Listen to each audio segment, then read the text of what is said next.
楚了吗？这就是那个贼人的藏身之地。回陛下，千真万确，长乐公主就在此地。他奶奶的！敢拐走我们大唐最尊贵的长公主，俺老程今天非活劈了这山野村夫不可！丽子啊，丽枝，你性子怎么烈？就算你不喜长孙冲，也不该出逃啊！这2年，你跟着一个野男人，到底吃了多少苦头啊？随朕进村，若丽子少了1根头发，朕要这村子夷为平地！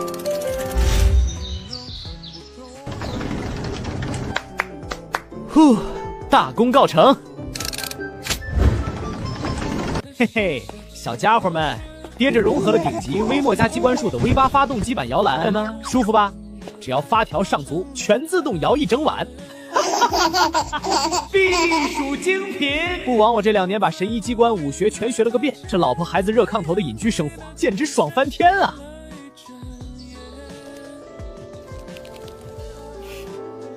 从长安城逃出来快2年了，当年父皇非要逼我嫁给长孙冲，若不是我逃婚偶遇了夫君，怎会知道世上竟有如此奇男子？他说话大胆，行事乖张，却又满腹奇才。仅仅3天，我就沦陷了。我李丽枝真是3生有幸，只是我还不敢告诉他，我其实是当朝长公主。夫君，奴家剥了好些莲蓬，你尝尝。呀，娘子，莲蓬哪有你甜啊？你今天怎么又漂亮了？夫君，大白天的还在院子里呢，孩子们都看着。怕什么？你看这婴儿车全自动的，不用咱们操心了。晚上夫君给你看点更厉害的，我刚发明了几件新式衣物。夫君你又没正经。赵家娘子发什么狗粮呢？快快快！赵家娘子去村东头的棋牌室打麻将去，就等你了，3缺1。夫君，奴家可以去吗？去，多带点碎银子，输了算你老公我的。晚上记得回来吃饭就行。谢谢夫君。无敌是多么寂寞，连吐蕃蛮子都被我发明的连弩打得不敢露头了。这日子除了造人，真是安逸的有些枯燥啊。传朕旨意，封锁全村。朕倒要看看是哪个吃了雄心豹子胆的野男人，敢把朕的掌上明珠藏在这种破地方受苦。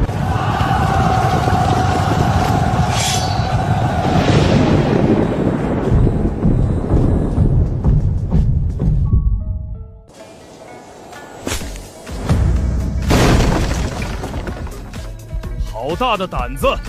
一个乡野村夫也敢拐走我的女儿！今日若是他受了半点委屈，我定要让他付出惨痛代价。老爷息怒，说好了先伪装探查，切莫暴露身份啊！老爷放心，要是那小子敢让小姐吃苦，俺……哼！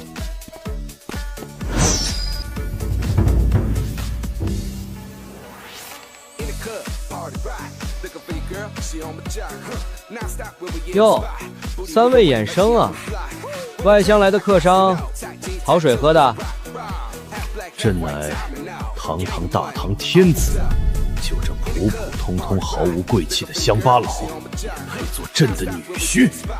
正是。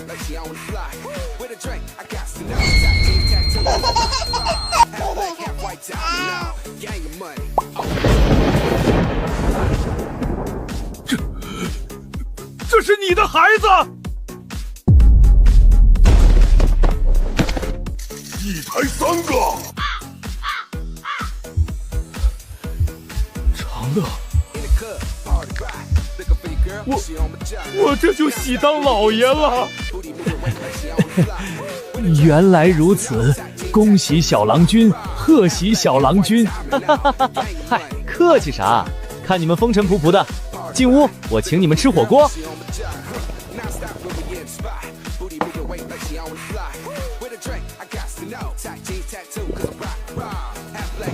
等等，现在寒冬才刚过，地里的草都没发芽，你这绿油油的菜是从哪儿变出来的？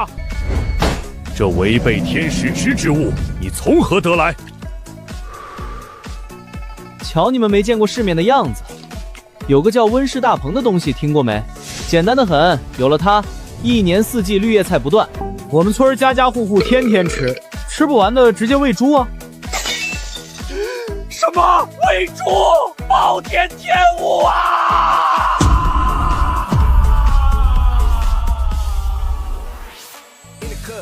此人竟有逆转天时的本事，通通存伏。若能为我所用，大唐盛世可期。必须先稳住他，探清他的底细。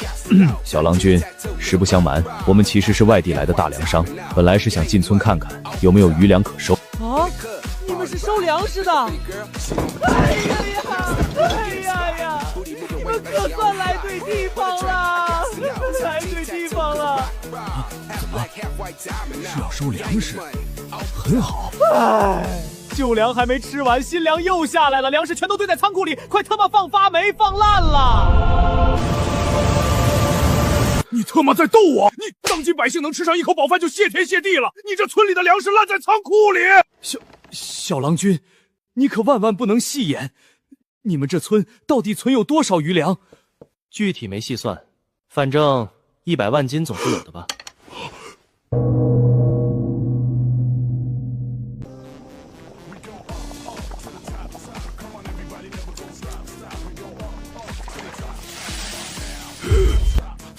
这是牛肉，这是牛肉。嘘，咱们村里的耕牛太多了，偶尔吃几头没关系的。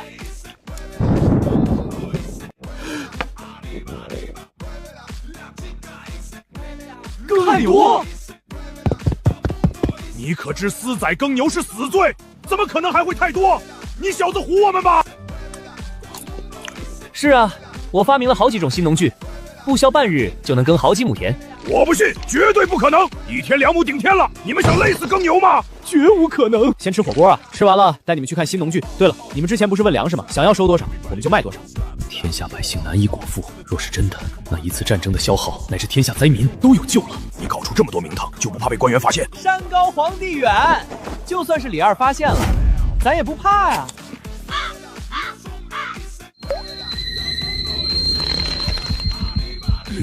李二，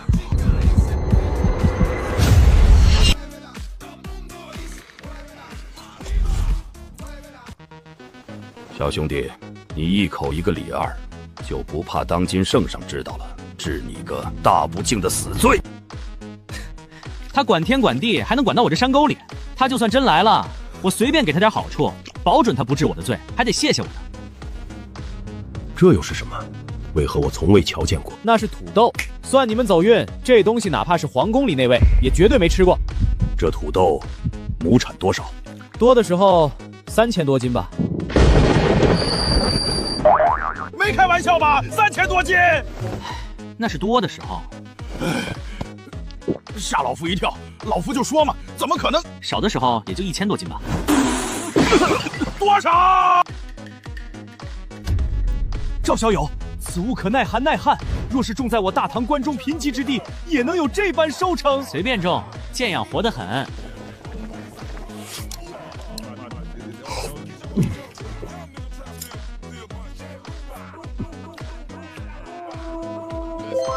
这猪肉怎么这么香，竟没有一点骚味儿？很简单，只需将小猪进行阉割。我们村的猪一只差不多能长到200斤呢。200斤，吃的差不多了吧？走，我带你们去看看新农具，还有那100亩土豆田。咱们刚才谈的那100万斤粮食，全靠这些宝贝撑着呢。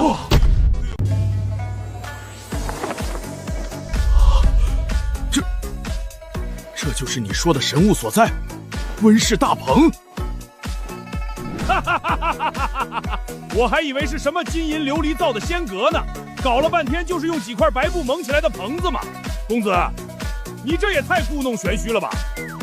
你知道个球啊你！算了，说了你们这帮徒子也不懂，跟我进来。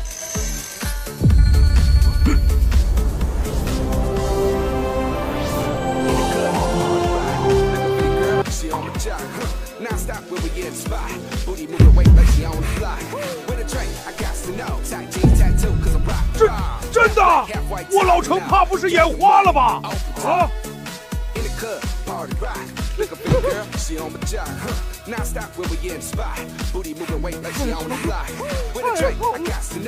的是活的绿素，冬天终于有绿素吃了。冬天的绿树，这比肉还要贵上100倍呀！公子，这究竟是怎么做到的？是不是只要在外面蒙上一层丝绸就行？你要是随便蒙块布就能做出这温室大棚的效果，我今天就跟你姓李。朕本来就姓李，天下都是我李家的。这小子真有通天之能，朕忍了。此话何解？这温室大棚啊，需要让光线穿进来，又能保证里面的温度不出去。你以为很容易？我可是实验了10几次才弄出来的。要是有塑料，一下就解决了。老房，赶紧记一下，一个字都不许漏。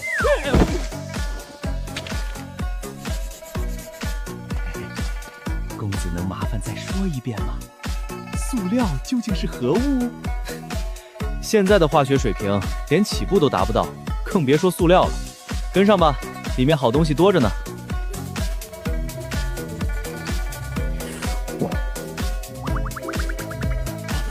公子，这是什么？这叫黄瓜，夏天吃清热解毒，甘甜爽口。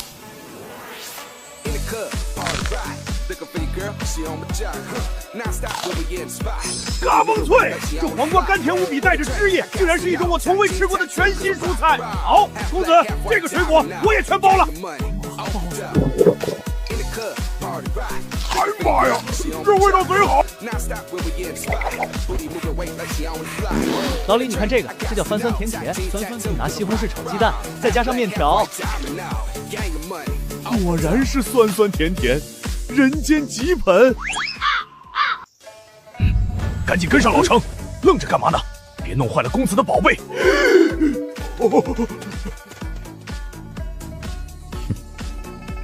这就叫人间极品啊！黄瓜、番茄不过是丰富一下餐桌罢了，真正的极品是这泥里埋着的东西。只要有了它，哪怕是这凛冬寒月，你大唐的粮食亩产也能轻轻松松突破上千斤。传来贞观3年这新手村，总算把这点能改变大唐光晕的东西捣鼓明白了。看到没，老李？这玩意儿叫辣椒。这东西要是进了长安城的御膳房，我保准连李二那小子都得吃得上瘾。红宝石一样的果子，俺老程先尝为公。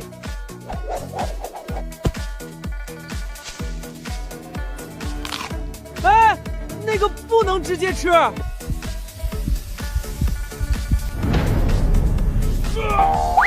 有毒！中毒了！救命啊！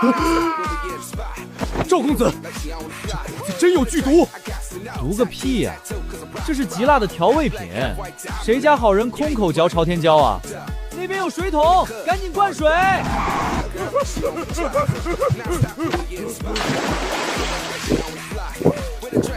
赵先生，您这是从哪个荒郊野岭领回来的土包子客商啊？连辣椒都不会吃，瞧把这黑哥哥辣的，跟猴似的。天子天克魂，荒郊野岭来的土包子客商。大嫂，你去忙吧。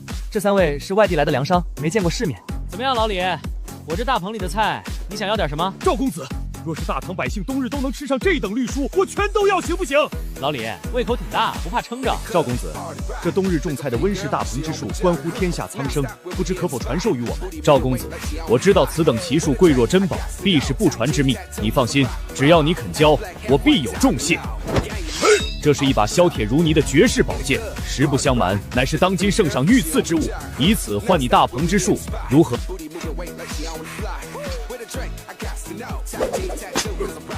公子可是觉得此物太过贵重，不敢收？不是，我只是觉得这玩意儿太垃圾了。垃圾？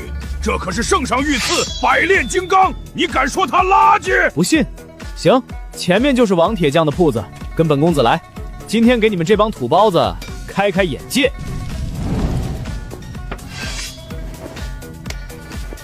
拿着。你们不是说那御赐宝剑削铁如泥吗？来，往我这把剑上砍。好，老程，你拿御赐宝剑，我拿这把破剑。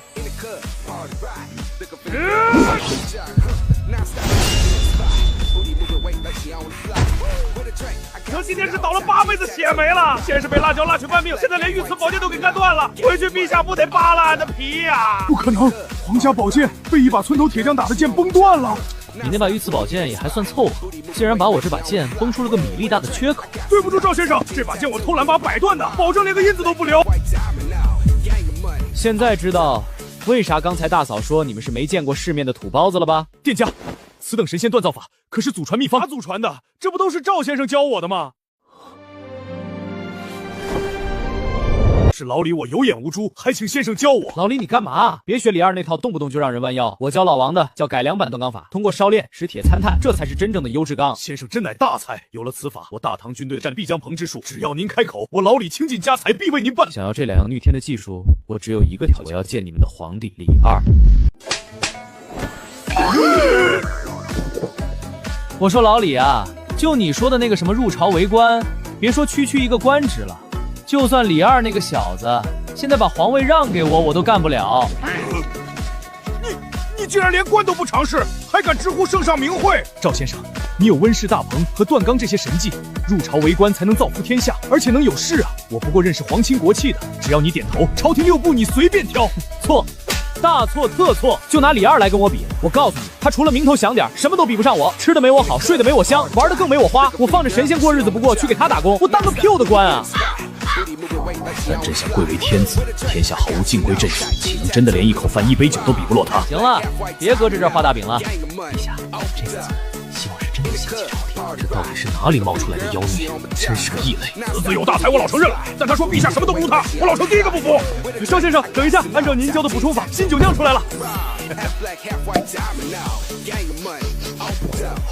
好香！老李，我跟你们说，这酒本来就是天下绝品烈酒，除了我们清水村天王老子来了也喝不到，就算是李二那货也行。赵先生，这句话我不服了。这天下的绝世好酒里，圣上可是尝了个遍的。就是我老成什么神仙家教没喝过。少年郎，你又在吹牛了。吹牛？我这酒一次最多2杯，超过10万，神仙也得当场趴下。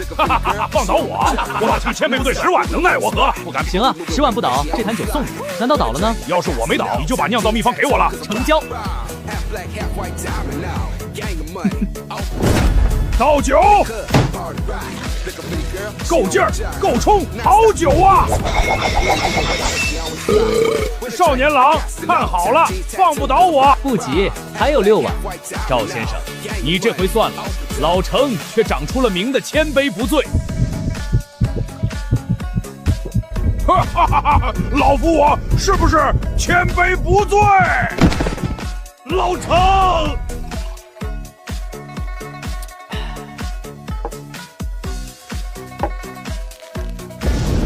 赵先生，你这酒李二那货确实比混食了啊！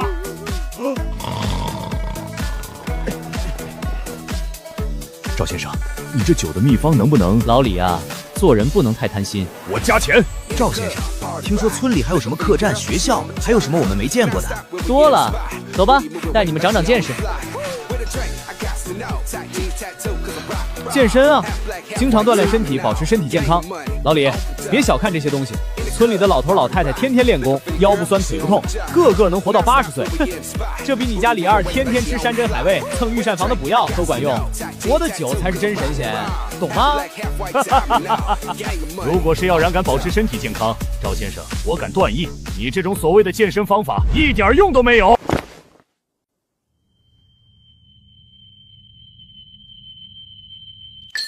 我的老腰！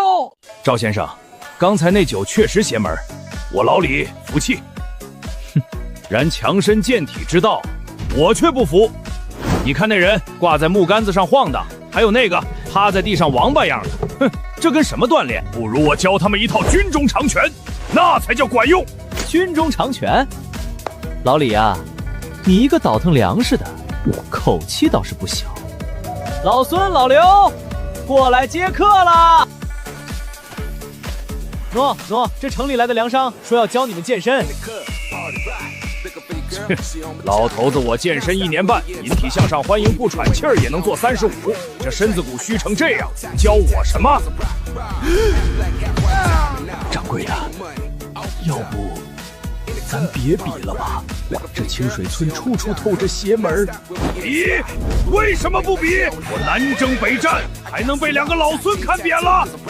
赵先生，打个赌，要是我赢了这俩老汉，那绝世烈酒的配方传给我。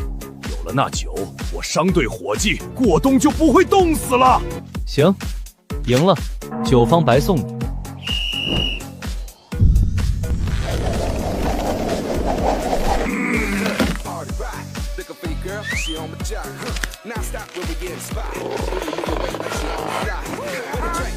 第16个。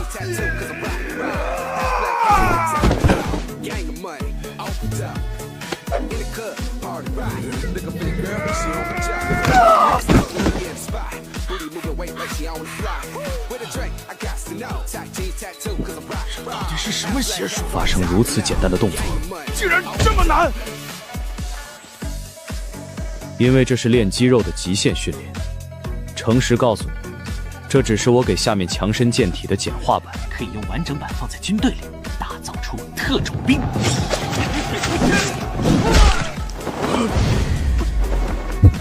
威力当真如此之大，先生能否教我？我说老李，你一个倒腾粮食的，学着特种兵训练法，不教。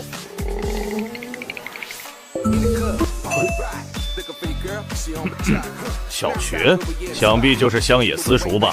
赵先生，你这穷乡僻壤的，哪能请到什么好西西？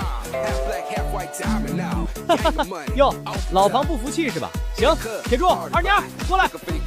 我问你们一个问题：一个粮仓15个人往里搬运粮食，每一个人都要搬运18袋粮食，那这粮仓里总共有多少袋粮食？15、3、45。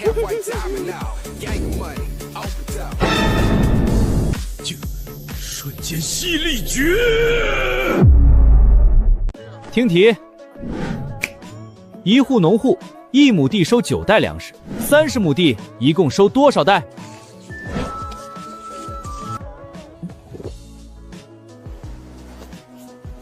？3、9、27，加上继位，这270袋。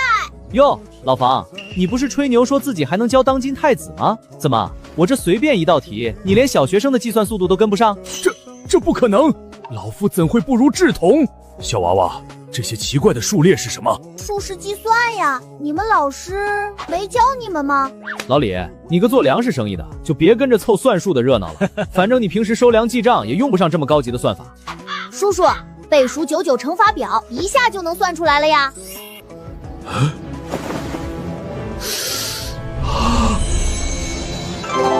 怎么样，老房，服不服？不服我再出题，将一个鸡蛋和一根木头扔到水里，为什么鸡蛋沉下去了，木头却浮起来了？啊，我操，这是为什么？难道是因为鸡蛋比较重？错啦，老师教过，是因为鸡蛋的密度比水大，所以沉下去了。木头的密度比水小，受到的浮力能拖住它，就浮起来了。密度、浮力。为什么鱼能在水里游，人却不能在水里生活？因为鱼有鳃，体内有鱼泡，能在水里呼吸，人没有鳃。真是太聪明了，老房，现在服了吗？赵先生，这是去年我们学校的账单支出，您过目。赵先生，这账册上的符号和记账方法为何我闻所未闻？这是我发明的阿拉伯数字，用1123代替1123，如果是2位数，往后加个数字就行，12、13这样。还有这种柱状图，老李，以后你采购粮食的支出画个图表，一目了然。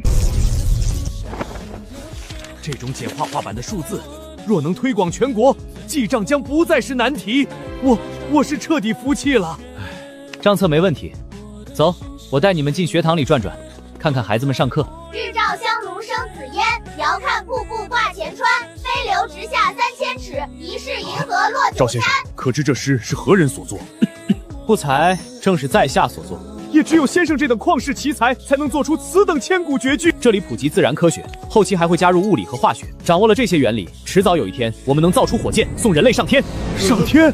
人还能上天？既然能下海，自然就能上天。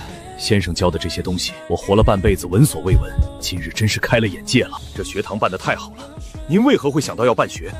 因为少年智则国智，少年富则国富，少年强则国强。百年大计，教育为本。任何一个朝代想要千秋万代，必须注重教育。好一个少年强则国强！先生此言振聋发聩。赵先生，您这样的大才屈居在这小小的清水村，实在是暴殄天物。您若愿意出山，我这就去帮您走动，保您入朝为官。让我劝他当官，可以啊，除非他李二亲自坐着龙辇过来，我才会勉强考虑一下。先生想直接拜您为师了，你还真敢让陛下三顾茅庐啊！好，赵先生，这可是你说的。既然聊到这儿了，考考你们，你们知道我们居住在什么上面吗？这个世界到底有多大？这题简单难，我们自然是分地上0分。我们住在一个球体上，是以下这片土地，还是个鲜大的球？绝不可能。若是球体，人岂不要掉下来？老李，如果地是平的，为什么不能第一时间看到全部？来，蹲下，我给你们画个图。这就是地球，4大洋7大洲，大唐嘛，喏，在这儿，就这么点儿。旁边是吐蕃，过去是中东、非洲，欧洲有存续1000年的东罗马帝国，海外更是有无数未被发现的广袤大陆。这天下竟如此之大，若有朝一日，我大唐铁骑能横扫这天下。哈哈，老李，你就是个卖粮食的，横扫天下的事儿就交给李二那小子去头疼吧。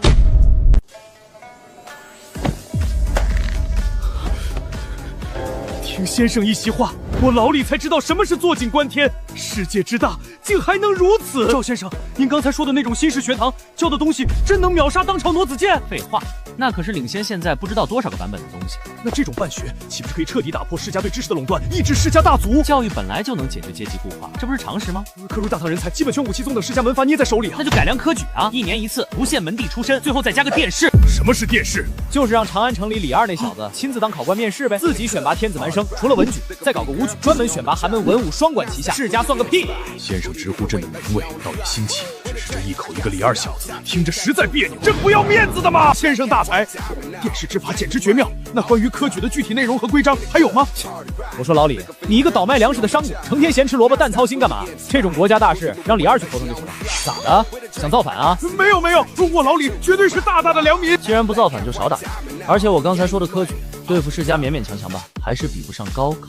什么是高考？科举的终极进化版，秒杀科举无数条街。只要搞出高考，全天下人才流入世家的。赵先生，您上回说的高考到底是何模样？真能比科举还厉害？说白了，高考就是全民统一考试，按分数录取，不分贵贱，全凭本事，而且分文理科，不光教诗词歌赋，还教算术、格物、农耕工程，培养的是能干活的人，不是只会知乎歌言的酸儒。这东西才是从根上挖世家的祖坟。不问贵贱，妙，太妙了！灭世家易如反掌，文化、权力、土地。文化靠高考，权力嘛，我有一招掺沙子之法，能完美分化地方权力。资本化即将安出，什么是资本化？这些东西先印刷术搞明白，教育普及下去，基础打好了，后面的自然就通。赵先生，您之前让我们导图的那个货字印刷术搞出来了。好，走去看看。先生，这工匠手艺不行啊，这上面的字儿怎么全刻反了？原来如此，镜像反转，印在纸上便是正字，和盖章同理，却比雕版灵活万倍责备，简直是天工开物。听听，老李啊老李，你不仅没文化，还不如老黄有见识。先生，之前咱们用雕版印《三字经》，刻一套版要3个月，现在用货字，半天就能排好版，1天就能印几百本，成了，神了！简直神了！这才哪儿到哪儿，兜了不出半年，全天下的百姓，其中那些光鲜亮丽的皮囊底下，藏着多少暗撒事儿！赵先生，此物一出，世家对书籍的垄断将不攻自破啊！那当然，不过要不是为了印《西游记》，我都懒得费这功夫发明这个。先生，这又是您发明的？废话，除了我还能有谁？难道是长安城里那个只知道打仗的李二发明的？先生，这货字印刷的技术能否售卖于我？有了朝廷的文书印发，将一日千里啊！老李，你这人怎么鼠目寸光？朝廷文书算个屁！先你《西游记》给我印一册出来，抓紧时间，到时候咱们把书卖到长安去，狂收版权费。什么是《西游记》？走，没见识的老李，我带你去酒楼长长见识。各位看官，承接上回，咱们今日接着讲这第10回。这一回的名字叫做老龙王着计犯天涛，李世民因私脱罪。李世民因私脱罪下地狱，啥玩意儿？我李世民因私脱罪下地狱？老李啊，这刺激不？李二那小子要是知道自己被写进神魔小说里，还下了地府，估计脸都要绿了。诸位看官，你道这大唐天子李世民为何会入阴司？皆因他玄武门之变，弑兄逼父，欠下了滔天血债，这才被阎罗王拘去地府对质。玄武门之变乃是皇家最高机密，他怎么会知道内情？他到底是什么人？却说那魏征梦中挥剑，咔嚓，那泾河老龙的龙头便直挺挺地落在了十字街头。陛下惊问，魏征叩头道：“臣方才一梦，已将老龙斩于虚空。”什么？魏征那个只会怼人的二愣子，还能梦中斩龙？老爷，镇定，镇定。随后，唐王钦点高僧唐玄奘踏上西天取经之路。欲知后事如何，且听下回分解。哎，怎么就没了？你敢断更？信不信我送你进宫当太？客官莫急，这《西游记》的故事全都是赵先生教我的。先生，这等神话奇书，连那贞观2年出走的唐玄奘你都一清二楚，这都是你想出来的？机操物六，不就是个睡前故事吗？老李，你要是没听说，明天我给你整一出《水浒传》。那《西游记》的后面没了呗？明天赶早，走，带你们长长见识去。坏了，我堂堂大唐天帝微服斯坦是为了看看我们是世宗宝贝，你们成了公主，我很怕不子被这小子故事给勾走魂了。先生年少有为，不知是如何结识尊夫人呢？老李，别的这块我拿捏的死死的，只要我出马，全天下的女人没有拿不下的。那就算是大唐的公主呢。完了完了，陛下起杀心了。公主怎么了？公主也是女人啊，照样手到擒来。那先生想娶几个呀？弱水3000只取1瓢，我就喜欢我家朵儿一个。算你年纪轻轻，为何说话总是老气横秋？老李啊，你不懂，等哪天你能穿越了，你就明白了。走，老李带你去我们村最刺激的地方开开眼。哎，我媳妇儿呢？赵先生，你家娘子输光零花钱回家啦！夫君回来啦！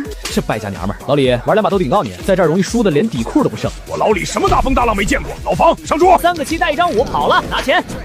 先欠着，再来，就不信赢不了你这小子。欠条拿好，签字画押。哈哈哈哈！先生，我手里就剩1对2了。哦，是吗？天王炸！再来，这把我必赢。3、4、5、6、7顺子，老李老玩房，我是地主加炸弹，金额翻倍，写签条。先生，这张大王一出，我就赢了。你在想屁吃？哎呀，老李欠了黄金1000两，老房500两。老李，你真是个送财童子啊！老房，记住了，欠债还钱，天经地义。老爷，这坑死老臣了。那点算什么？为夫回来了。对不起，你给我的钱我都输光了。你看，这是夫君刚从2个傻子赢来的1000两黄金。哇，夫君你好厉害！你，哎呦喂，老爷，你是不是身体又不舒服呀？好像是有点病了。老李，你们俩有病啊？声音怎么都变了？没病，真没病。没病，你走2步我看看。夫君，别打去外人了。好小子，拐了我宝贝女儿，还赢了我1000两黄金，这笔账咱们慢慢算。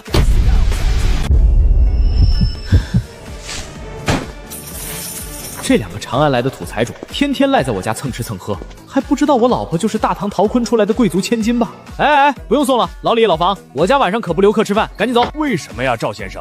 咱们这正聊到对付世家的关键。什么为什么？你们2个老光棍不懂什么是夫妻2人世界吗？难道你们还要留在这儿扒墙根听墙角啊？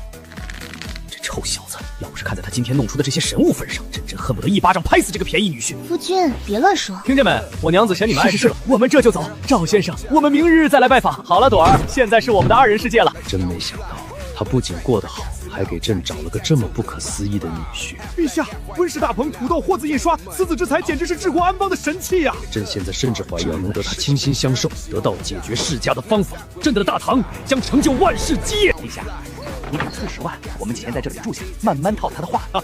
妙极，让太子暂代国政，决断不了的，快马送来这清水村。原因，赵臣此子与原本定下的驸马长孙冲相比，如何？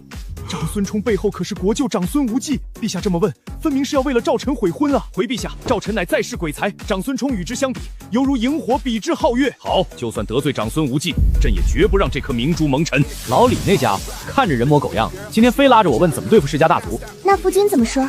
这还用问？科举制加上我发明的货字印刷术，打破知识垄断，直接挖断那些世家的根，多简单点事儿。别管他们了，来，娘子尝尝为夫做的爆炒肉片。哎呀，头疼死俺老程了！程爱卿，你这酒量退步了。陛下，千万别笑话蒸馏酒，那赵臣酿是御寒神器呀！这小子莫不是神仙凡？就算是仙人，也是朕的女婿，好不了。来，玩把斗地主，朕就不信了。今天在赵臣那小子手里输的钱，赢不回来。陛下，臣今天在赵先生那儿已经输了好几百两了。少废话，等下你可以赢朕啊！陛下，借臣10个胆子，臣也不敢赢您啊！朕6、7、8、9、10顺子，忘说了，朕就剩2张牌了。臣不要。1对 K， 给钱，一人100两，赶紧写欠条。合着您在女婿那儿受了气，跑来割我们臣子的韭菜呀！今日赵臣告诉朕，这个世界有7大洲，这里是东罗马帝国，竟然还有这么多未征服的地方。陛下，你有何打算？天下之大，皆为唐土。朕要大唐的铁骑横扫天下，别说东罗马帝国，朕连他整个欧洲都要打下来。好，老臣愿为先锋，为陛下踏平欧洲。陛下，成就此等霸业，首先得请动赵臣出山呐。明日，朕亲自去敲门。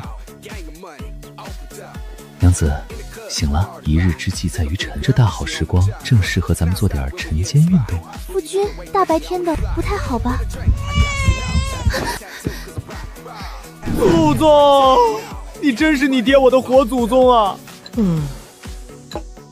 半夜2点换尿布，大清早还要热羊奶，这爹当的比当大唐皇帝还累啊！赵先生，开门呐！老李，我带好酒好菜来给你请安了。靠，这俩老光棍怎么又来了？到底有完没完？别哭了，别哭了，奶瓶来了！你们3个小祖宗。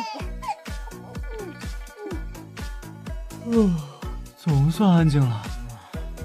这大清早的，老李，你有病啊！一大早就堵我家门口，我媳妇还没换衣服呢。那是朕的长公主，朕怎么总觉得好好的白菜被这头猪给拱了？陛下，这小子也太狂了！要是在军营里，俺非得抽他几十鞭子不可，还敢让咱们在这干等？陛下，您看，这狗跟那小子一个德行，都懒懒散散的，没个正形。我看这狗好像吃的也不怎么好，瘦巴巴的。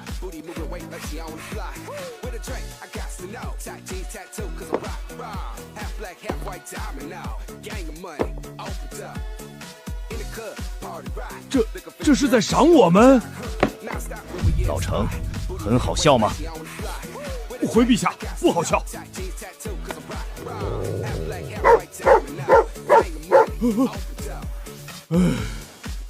完了，俺活了大半辈子，过得还不如一条狗。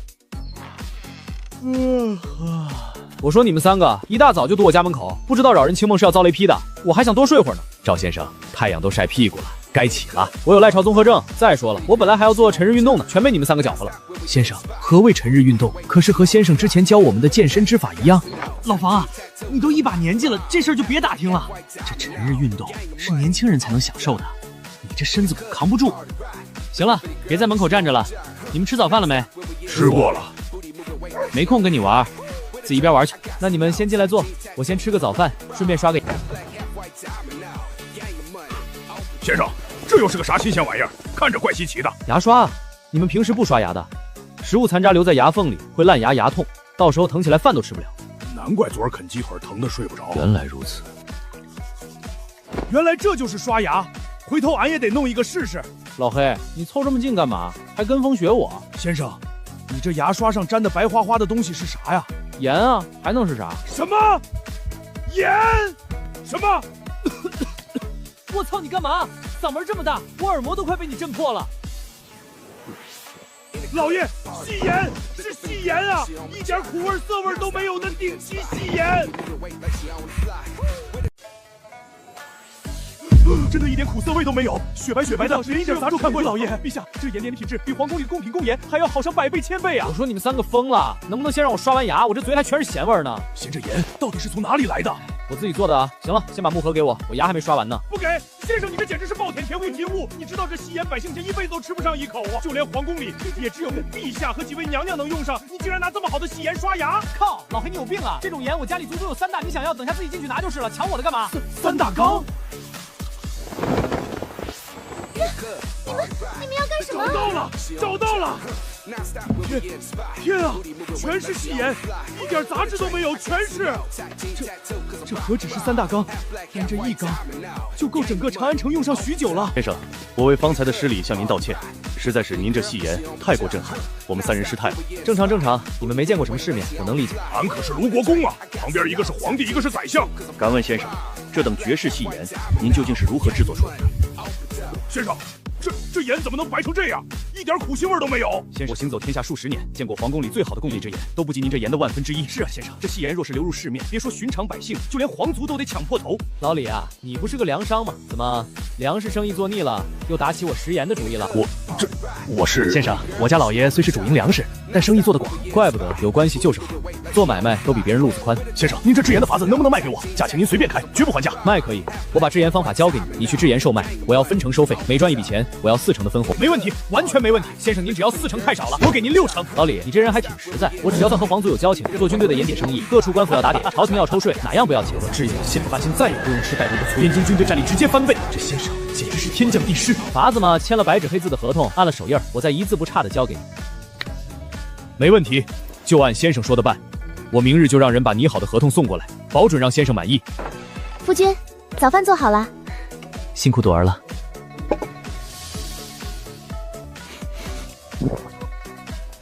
三哥，不是说在城里吃过早饭了吗？怎么凑过来跟我家大黄一样，闻着味儿就走不动道了？先生，这什么面？怎么能这么香？没吃过吧？而且我这面是拉面，跟你们吃的那硬邦邦的面片汤可不一样。再配上我这独家的西红柿鸡蛋卤，加了细盐和秘制调料，香是自然的。先生，我能尝一口吗？就一口。得，再靠近点儿，你口水都掉我碗里了。朵儿，去给他们也盛3碗过来。好，我早就多煮了一些，这就去端。爽啊！我说老黑，你别光看着我吃啊，你们不是吃过了吗？吃是吃了，可我现在看着先生吃面，又觉得饿了。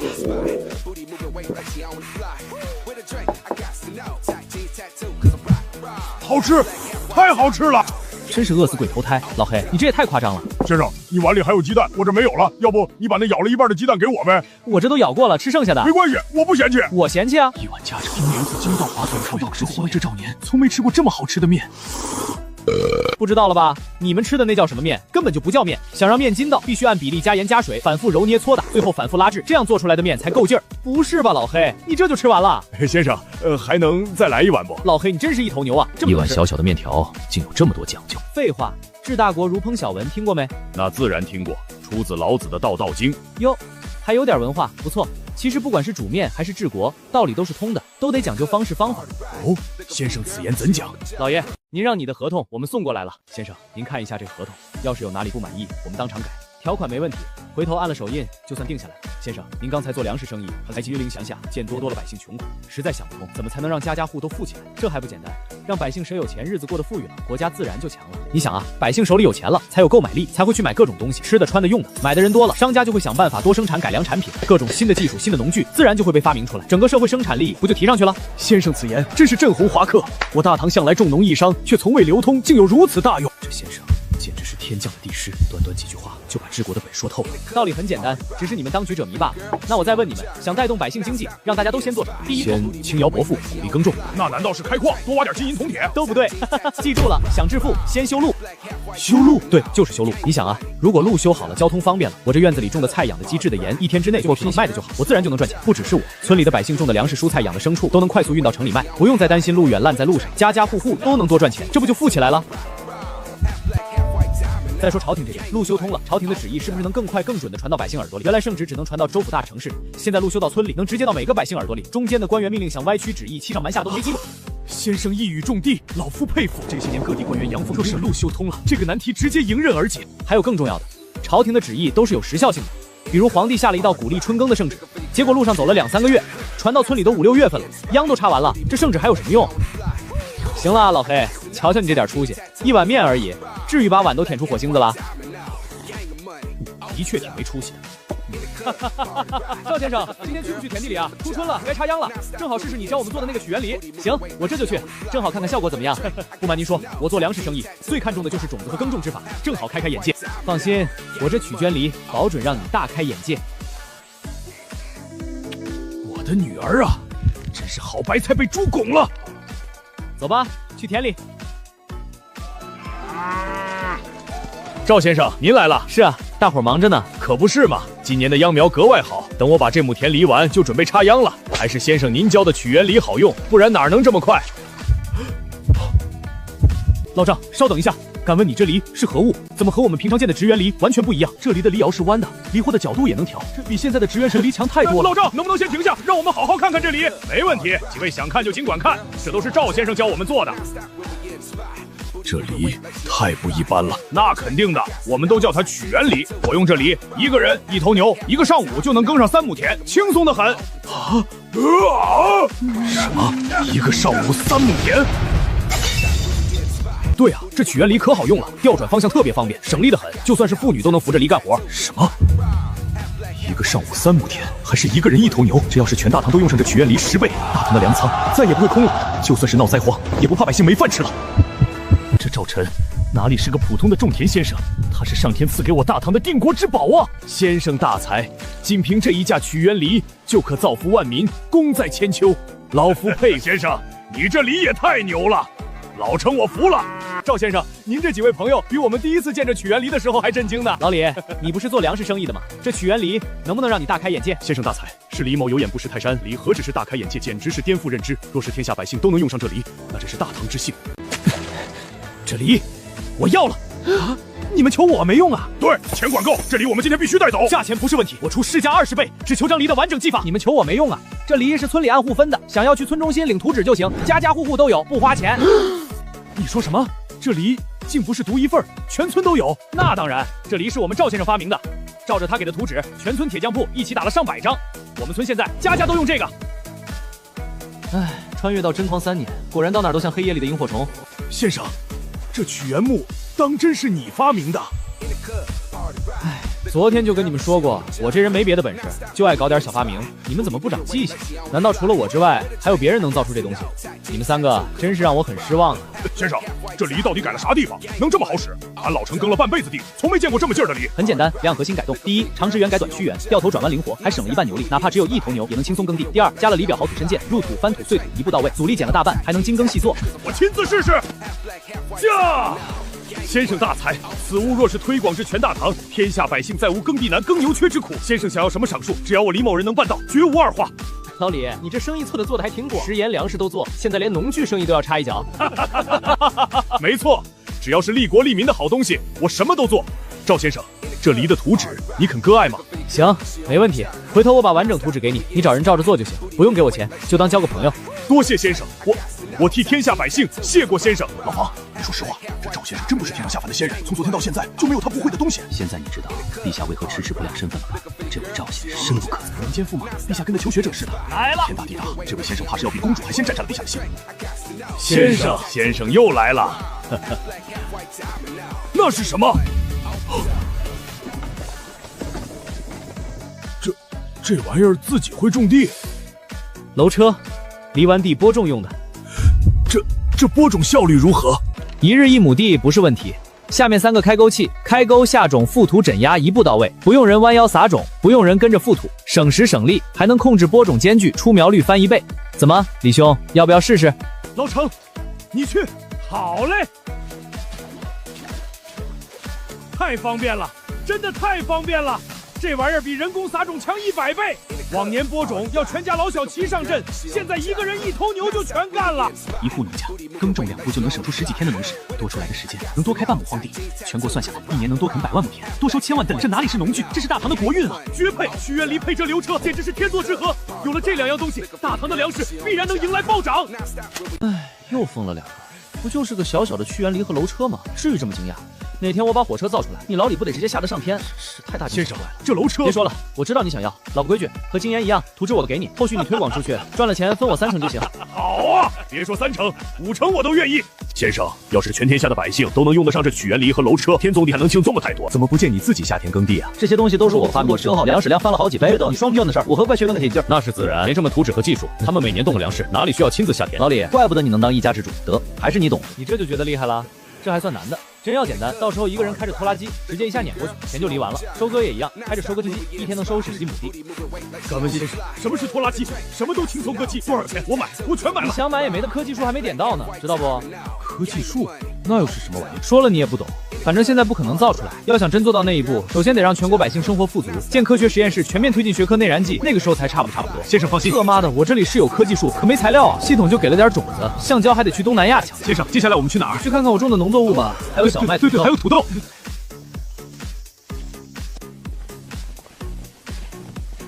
先生好，先生好。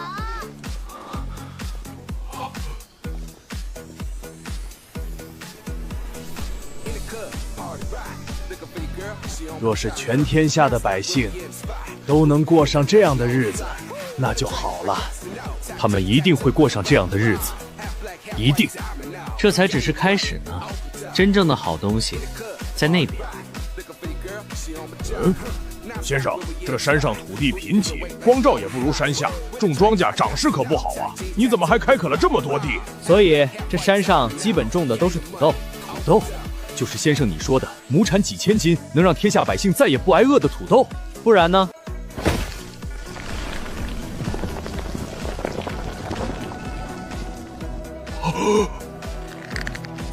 这一株就能这么多？祥瑞，真正的祥瑞呀！天降祥瑞于大唐啊！